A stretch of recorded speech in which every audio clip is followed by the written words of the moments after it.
If 2018 was the year of the avocado, and it was, then 2019 is the year of hard seltzers. I would have assumed, and I'm starting to think differently as this brief video is going to talk about, I would assume this is a female beverage. In fact, I drink shandies and fruited beers, and I think I've only had one of these, even though my wife has a lot of them at home. I would say this is a 90% female product and will never catch on with men, but it shows that culturally I'm out of tune. So let's go back a little bit in history. Men drink beer, right? If they're not drinking cocktails, they're drinking beer. These guys are drinking beer, aren't they? Sam Adams, Boston Lager. The first craft beer company was Boston Brewery. These gentlemen are not drinking beer. They're drinking an Angry Orchard. This is 2013, and Angry Orchard took off and helped the company because the taste buds were shifting. Men were looking to get away from carbs and heavy stuff, and some older people said, oh, this is being metrosexual and this is weird. It doesn't matter what it is. It's a shift in culture, and it really happened. So let's fast forward from 2013 and hard seltzers to today. Boston Brewery, the Boston Beer Company, a lot of people, I always call them Sam Adams, but that's just one of their beers. They've gone from Angry Orchard, which still is a great product for them, to Truly, which is one of the leading brands of hard seltzers. They compete with Mike's Hard Lemonade, which makes White Claw, and Anheuser-Busch, which makes Bon and Viv. So that's the three biggies.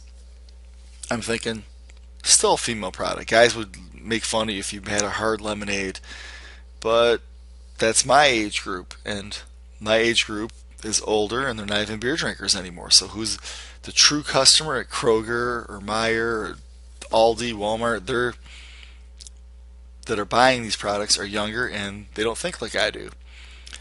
Beer sales are declining, so it's becoming an alternative to light beer, and the spokesman from Anheuser-Busch said it appeals to men and women.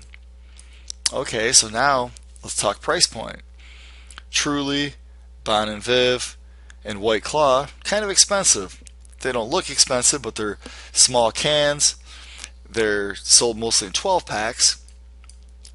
The cans remind me of Red Bull. So who's going to enter the market? Natural Light. Good humor. Catalina Lime Mixer. Fun flavors. 12 ounce ugly can. Not a female sleek design. But a lot of females pour these on the rocks. And guess what? I contend females are frugal. This is going to sit in a 24 pack right next to the 12 pack and be priced 25% cheaper, I think was what I read. It's going to sell. So here's a comment by Paxton Sutton, and that's kind of a unisex name, so I'm thinking, oh, maybe this is a young lady. That's exciting. White Claw is so expensive. Except this is a dude. This is a young gentleman. He said the White Claws, when they have a party, disappear really quick because the frat brothers grab 2 or 3 at a time. So the shift already happened.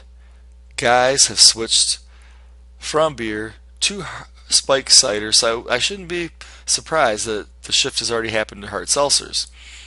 Here's where maybe I should quit teaching marketing because I'm out of touch. Bon and Viv has a YouTube star that talks about how I'm a bro, I do dude things, and I get stoked and all that, but I also feel comfortable saying I like White Claw, and that's good. So he does YouTube videos for them. Trevor Wallace makes White Claw's Vision Quest. I'm out of touch with social media. Apparently I'm out of touch with alcoholic beverages. And then this comes out proving that, whoa, NFL football, still primarily watched by men. Bon and Viv is the official hard seltzer of the NFL. First of all, for the NFL to have a hard seltzer tells you that men drink hard seltzer. And yes, they do have some female fans. Growing numbers, probably actually, it's probably creeping towards 50% where it used to be 5%. But a male target market that needs hard seltzer, that means culture has shifted. Okay, is it possible that Anheuser-Busch is wasting their money? Maybe.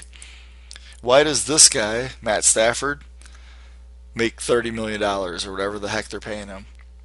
He's a good quarterback making obscene amounts of money. I think it's for this reason. If I try to avoid watching the Lions and I'm doing housework in the garage on a Sunday and I have the radio on, I'll hear an ad for Meijer.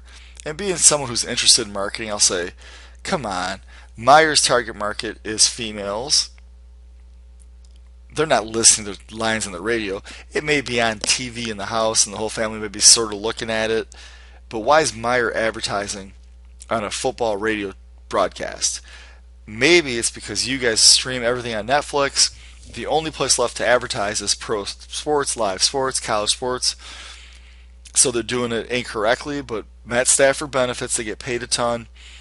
And the bottom line is, from a target market standpoint, whether I agree with it or I understand it, it doesn't matter.